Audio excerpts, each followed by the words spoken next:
Il y en a pour, combien on a dit, 2h30 de discours, je crois. Donc, mesdames et messieurs, chers amis, bonsoir. Madame la maire, chère Stéphanie, voilà, qui se trouve là, chère Stéphanie qui nous prête la salle ce soir. Madame la conseillère régionale, chère Julie, qui se trouve ici, Julie Garnier, qui a été relaxée hier dans la fameuse affaire qui l'opposait. Il y en a qui applaudissent, parce que ça, évidemment, je pense qu'ils ne savent pas.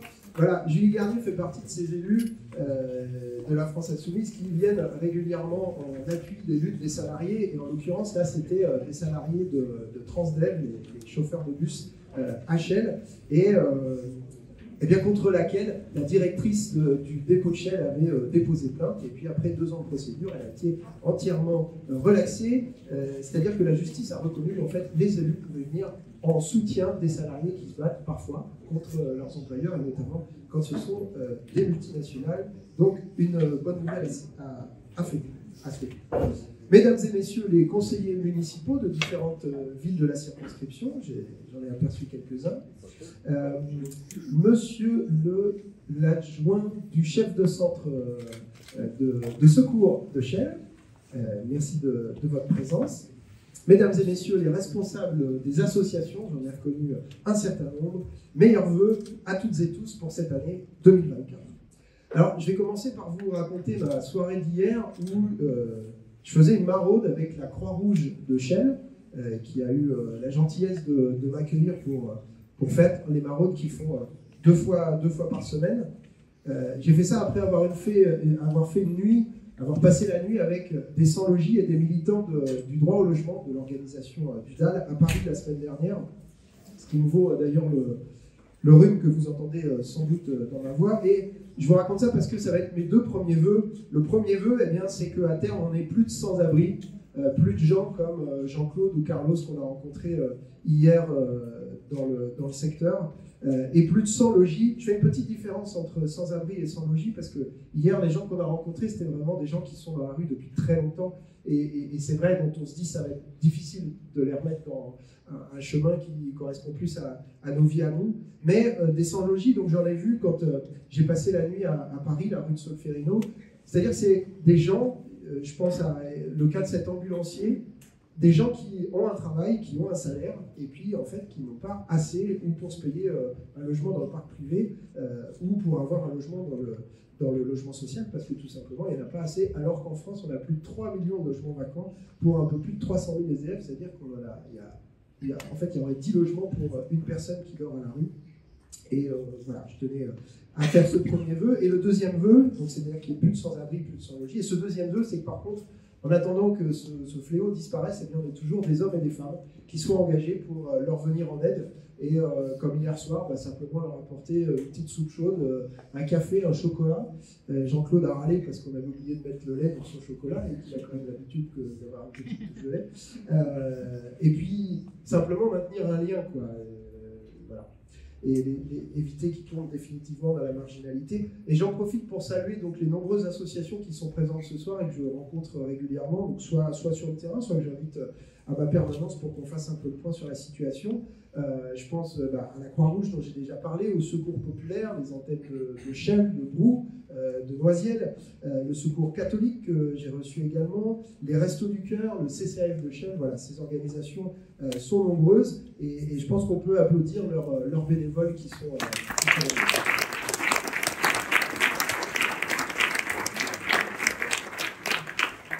Meilleurs vœux à vous, toutes et tous, qui habitez comme moi. Pour la plupart, il y a des gens qui ont fait un peu de kilomètres quand même pour venir ce soir, ça me touche, c'est gentil.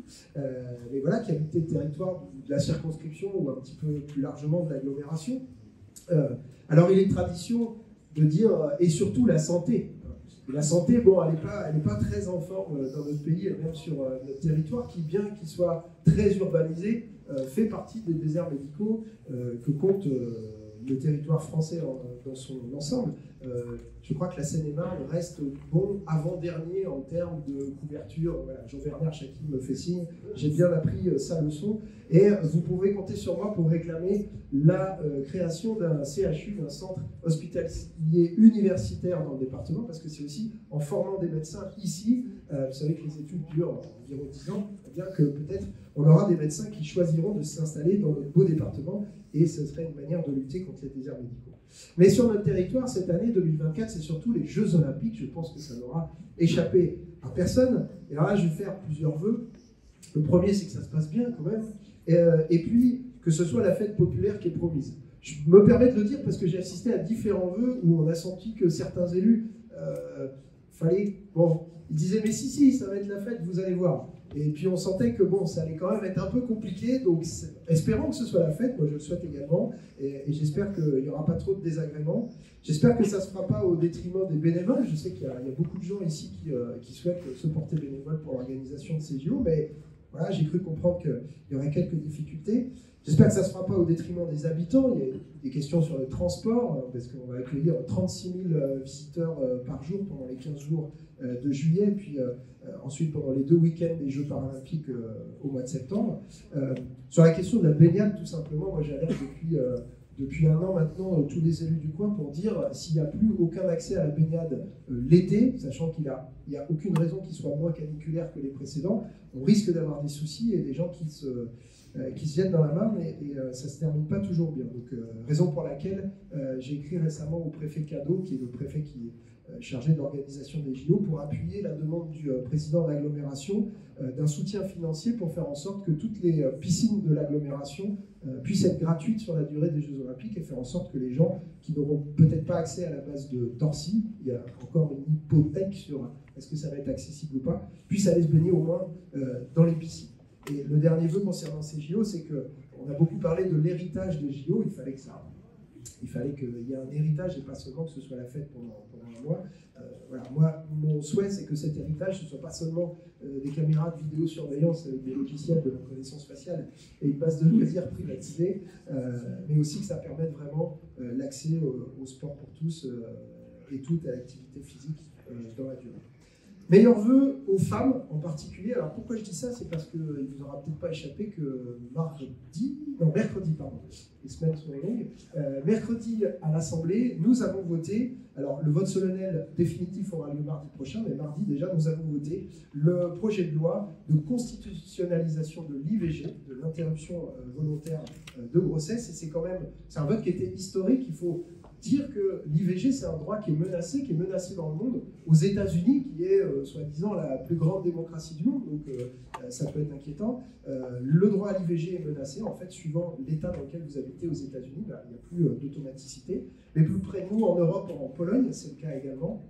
Et puis en France, il est menacé parce que ces 10 dernières années, vous avez 130 centres d'IVG qui ont été fermés. Donc même si le droit existe, en fait, s'il n'y a plus les structures pour pouvoir y accéder, ce droit évidemment disparaît. Alors c'est une grande victoire pour le groupe de la France Insoumise auquel j'appartiens et ma présidente Mathilde Panot qui avait porté ce texte qui avait été adopté dans notre niche parlementaire du groupe LFI-NUPES en 2022, mais qui n'avait pas encore pu être effectif. C'est une grande victoire aussi et surtout pour les associations qui se battent pour ce droit depuis longtemps. Et du coup, j'en profite pour saluer, je ne sais pas si c'est spécialement leur combat, mais des associations dans le secteur qui luttent pour les droits des femmes et qui leur viennent en aide. Il y en a quelques-unes. Je les ai rencontrées également, on a échangé, on a regardé comment on pouvait s'entraider. Il y a l'ACEAF qui officie sur Chelles et il y a le collectif Elle Demande qui est plutôt sur Noisiel. Voilà, donc on peut les applaudir également.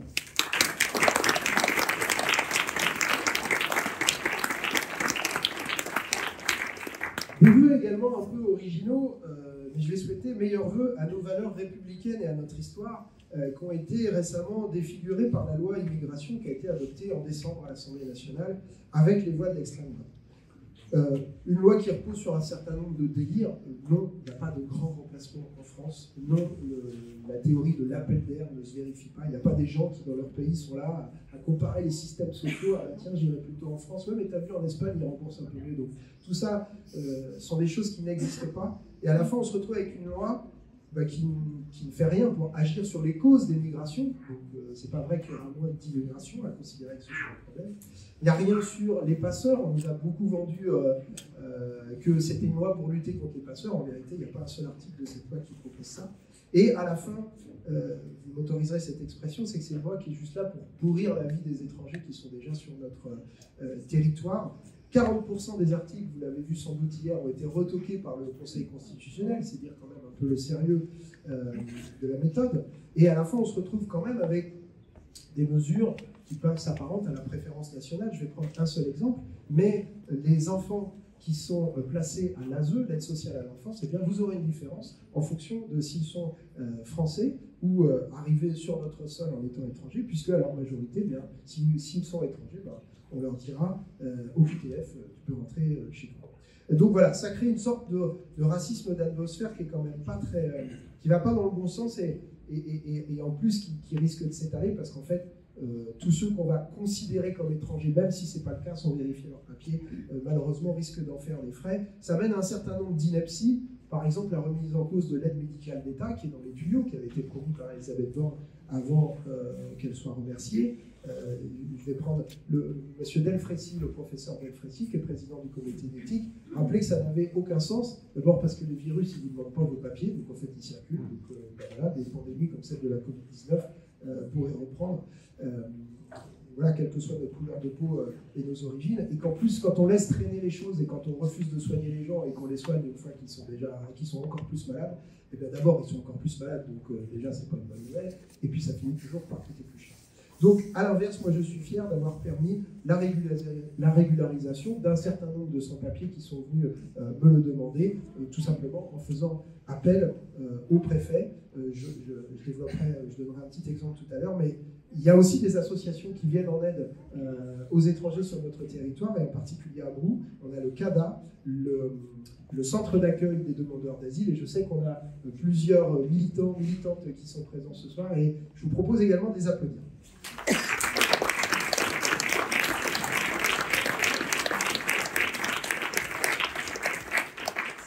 C'est la grosse actualité de la semaine. Je vais quand même souhaiter des meilleurs vœux aussi aux paysannes et aux paysans de ce pays, et en même temps à notre démocratie parlementaire. Alors, ça peut paraître un peu étonnant de faire le lien entre les deux, mais je vais rappeler une chose basique, c'est que les agriculteurs, les agricultrices en ce moment, ils se battent pour plusieurs choses, et en particulier pour avoir des prix rémunérateurs de leur activité, ce qui est bien normal, et en même temps, bon, on les entend pester plus ou moins contre les normes. Eh bien, il se trouve que dans le projet de loi de finances 2022, l'Assemblée nationale, à la majorité, avait voté 600 millions d'euros d'aide pour ce qu'on appelle les MAEC. Les MAEC, ce sont les mesures agro-environnementales et climatiques. C'est-à-dire, c'est de l'argent qui est donné à des agriculteurs pour leur permettre de transformer leur modèle agricole et de passer parfois d'un modèle productiviste dont on sait que, certes, il nous nourrit, mais il pose quand même un certain nombre de problèmes sur le plan écologique, sanitaire et climatique, et donc de pouvoir aller vers des pratiques plus respectueuses de l'environnement. Et ces 600 millions d'euros adoptés à la majorité avaient été écartés par un énième 49.3. On s'est arrêté à 23, donc ça nous fait un vœu de plus et d'espérer qu'il y ait moins de 49.3 avec le nouveau gouvernement. Et juste pour vous dire que mon groupe a réclamé un débat à l'Assemblée nationale dans les jours qui viennent sur la question des mesures qu'on pourrait apporter au monde agricole. Je rappelle là aussi que dans la niche parlementaire du groupe LFI, celle du 30 novembre 2023, nous avions proposé une proposition de loi pour l'encadrement des marges de l'agro-industrie et de la grande distribution. Et son article 1, il proposait de fixer des prix planchers pour la production agricole, c'est-à-dire de faire en sorte, exactement ce que demandent les agriculteurs en ce moment, d'avoir des prix rémunérateurs. On a été battu à 6 voix, bon, on verra, peut-être en mettant l'ouvrage sur le métier, et puis avec les tonnes de lisier et de fumier que les agriculteurs sont en train de déverser, ça fera peut-être réfléchir nos collègues de l'Assemblée des autres bancs, et peut-être que ça passerait. Voilà. Et évidemment, il faut lutter contre tous les accords de libre-échange qui font qu'on va remettre notre agriculture en concurrence avec des pays qui ne respectent pas du tout les mêmes normes sociales, écologiques, et forcément, ça ne peut pas fonctionner dans cette ambition. Je vais adresser des meilleurs vœux aussi à celles et ceux qui espéraient partir en retraite en septembre dernier et puis qui voient l'horizon reculer, malgré un mouvement social qui a été le plus fort depuis 50 ans, qui s'est soldé là aussi par 49.3. Je ne détaille pas, je pense que vous avez bien suivi l'affaire à l'époque. Peut-être même vous avez participé à un certain nombre de manifestations et peut-être même qu'on les a faites ensemble. Et puis, en tant qu'ancien instit, je ne peux pas m'empêcher de souhaiter les meilleurs vœux aux enfants en général, aux élèves, aux parents d'élèves, aux enseignants. Et le premier vœu, ce serait peut-être de souhaiter qu'ils aient enfin un ou une vraie ministre de l'Éducation nationale à temps plein. Je ne fais pas la liste des polémiques et des scandales, parce que j'ai peur d'en oublier, il y en a des par jour. Mais voilà, mardi prochain, le nouveau Premier ministre Gabriel Attal va nous faire un discours de politique générale. Il va peut-être annoncer les secrétaires d'État qu'on attend. Il va peut-être annoncer le départ de Mme Dea Castera, on verra. En tout cas, sachez que nous, à l'issue de ce discours de politique générale, nous, c'est le groupe de la France Insoumise, nous allons demander l'organisation d'une motion de censure. Et puis, parce que même s'il n'a pas encore parlé, Gabriel Attal, il y a quand même assez peu de chances qu'on soit d'accord avec ce qu'il va proposer, et donc ça permettra de savoir qui soutient le gouvernement ou pas. Alors, j'ai fait quelques traits d'humour depuis le début, mais je ne peux pas prendre la parole devant vous ce soir, en ce début d'année 2024, sans avoir une pensée pour Gaza, pour ses habitants, ses femmes, ses enfants.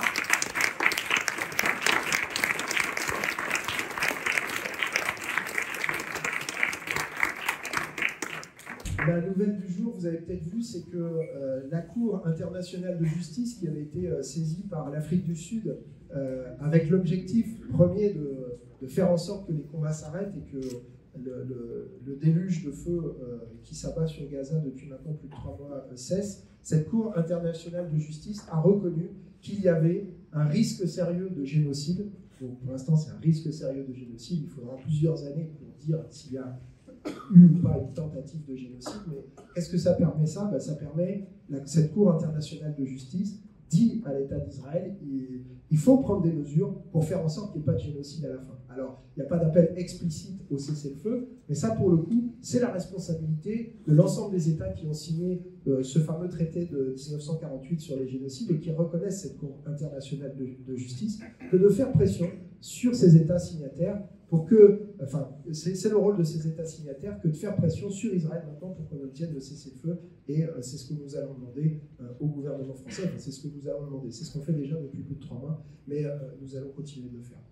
Une deuxième pensée, là aussi, qui est plus empreinte de tristesse, mais je ne voyais pas ne pas en dire un mot, c'est pour les 2 jeunes de Verne, ces 2 jeunes de 17 ans qui sont décédés dans un accident de scooter au mois de décembre. Je ne vais pas plus long parce que je sais que les familles ne souhaitent pas qu'on s'étale sur le sujet. Moi, je ne souhaite pas faire de la récupération, mais juste, voilà, ces 2 jeunes du coin qui sont morts dans un accident de scooter, ils avaient 17 ans.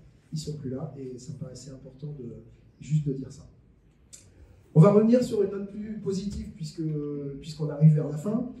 Je voudrais vous parler de mon équipe sur laquelle je ne serai pas grand-chose, parce que là, vous pouvez voir, en plus, il y a ma trombine à toutes les sauces, mais voilà, tout ce que vous pouvez voir ce soir et tout ce que vous pouvez voir au quotidien sur mes réseaux sociaux, tout ce que vous pouvez voir dans les lettres, j'espère que tout le monde a reçu, sinon on va faire l'inventaire des gens qui n'ont pas reçu la 4e lettre du député dans leur boîte aux lettres, à condition d'habiter dans la circonscription. Les gens qui sont venus de Saint-Germain-sur-Laurent, pardon, mais je ne distribue pas jusque-là.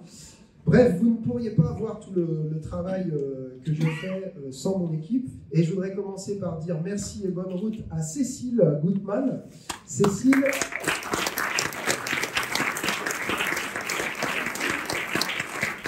je dis qu'il s'en va parce qu'elle m'abandonne. Voilà. Elle part au mois de février pour vivre de nouvelles aventures après 20 ans de travail parlementaire. Donc Cécile, c'est elle qui m'aide depuis le début sur vraiment le travail législatif, comprendre les projets de loi, comprendre les propositions de loi, faire des propositions d'amendement. Donc c'est grâce à elle que j'ai compris ce que c'est qu'un député finalement et ce qu'on lui demande. Merci beaucoup. J'en profite du coup pour dire bienvenue à Marie qui va la remplacer. Où se trouve-t-elle, Marie? Voilà, Marie. Voilà. Donc, qui la remplace sur le travail parlementaire et qui a beaucoup travaillé avec Tomek qui est derrière la caméra. À l'Assemblée. Je souhaite également la bienvenue à Pauline qui se trouve ici, qui vient renforcer l'équipe en circonscription. Pauline est à mi-temps à mon service maintenant et surtout pour épauler Mélissa, qu'on va applaudir à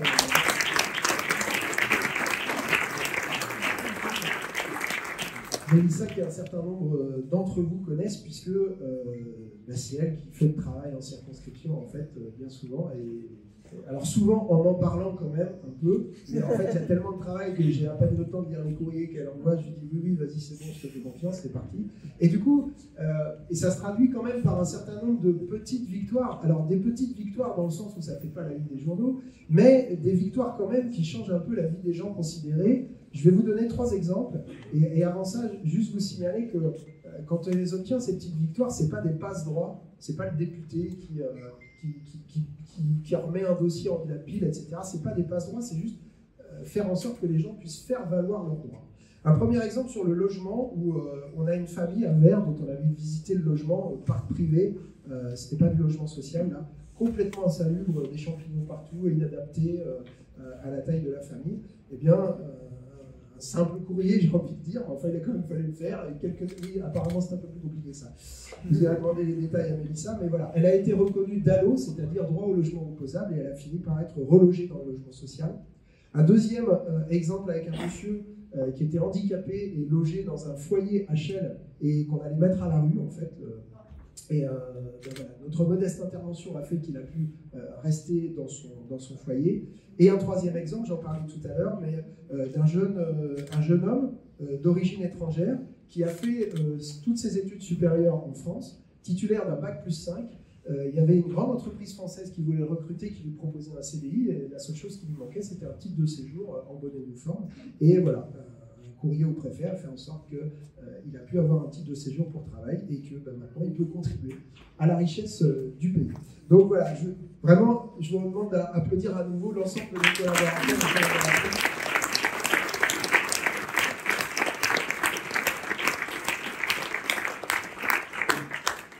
Le tout dernier mot, c'est pour dire merci vraiment aux participantes et aux participants du concours photo qu'on a organisé. Alors c'est un vrai faux concours parce qu'en vérité tout le monde a gagné quoi. Mais il suffisait d'envoyer sa photo. Donc on a eu 11 photos. L'idée de départ c'est que la permanence, donc ma permanence qui est à Vers au 7 avenue Henri Barbus, elle est un petit peu fade, enfin les murs sont un petit peu nus, donc on s'est dit tiens on va décorer, et quitte à la décorer, on l'a décoré avec des photos de la circonscription. J'ai la chance d'avoir une petite circonscription, il n'y a que 7 communes, donc on peut quand même afficher 7 photos dans une permanence où il y a 3 pièces. Et voilà, on s'est dit, tiens, on va lancer un concours. Et la consigne était assez simple, c'était votre regard sur la ville. Le titre, c'était Capture ta ville. Et la seule contrainte, c'était de mettre un titre qui résonne avec la photo. Donc on a reçu 11 photos. Alors, il y a 2 communes qui ne sont pas représentées, je crois que c'est Brou et Emerainville. Alors, du coup, on va être condamné à refaire peut-être le concours photo pour qu'on ait quand même des photos de Brou l'année prochaine et d'Emerainville. Mais voilà, vous avez plusieurs des photographes, hommes et femmes, qui ont participé, qui sont présents ce soir. Donc peut-être ça peut être sympa pendant le pot tout à l'heure, qui restent un petit peu autour de leurs photos, puis qui vous expliquent dans quelles conditions ils ont prises, pourquoi ils ont fait ce choix-là. En tout cas, moi je suis très content. J'en profite pour annoncer que c'était un vrai faux concours, mais qu'il y avait un vrai faux lot. Enfin, le lot n'était pas annoncé. Et en fait, donc je l'annonce ce soir, c'est modeste, hein, mais c'est de pouvoir visiter l'Assemblée, pour ceux qui ne l'ont pas fait, parmi les photographes, avec votre député.